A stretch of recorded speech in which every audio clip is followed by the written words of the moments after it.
First, I went to juvenile hall. From juvenile hall, then they sent me to a boys' ranch. From the boys' ranch, I'm going to a group home. From the group home, and we're going to YA, which is California Youth Authority.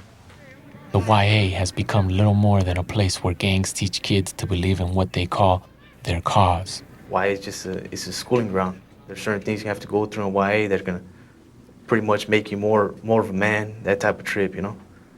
The Norteño cause is basically not taking no abuse or not taking no disrespect, not taking nothing from the M and Sureños, you know what I'm saying? M, which is the Mexican mafia.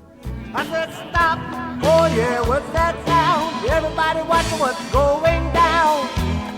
The Norteño cause was inspired in part by the struggles of Mexican-American immigrant farm workers in the 1960s.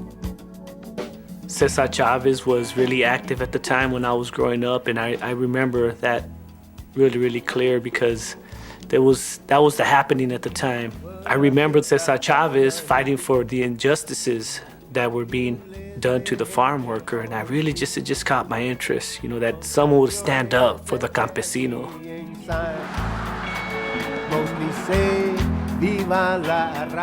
My parents came to Salinas from Mexico. In my early years as a child, you know, I remember working in the fields myself because, you know, we weren't well off, and I remember my father telling us that if we wanted to dress nice for school, that we had to work. And I started working about at 10 years old. I started bunching onions at Kubota Farms.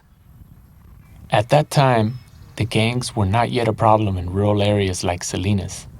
The first big Latino gang was based out of Los Angeles and called the Mexican Mafia, La M.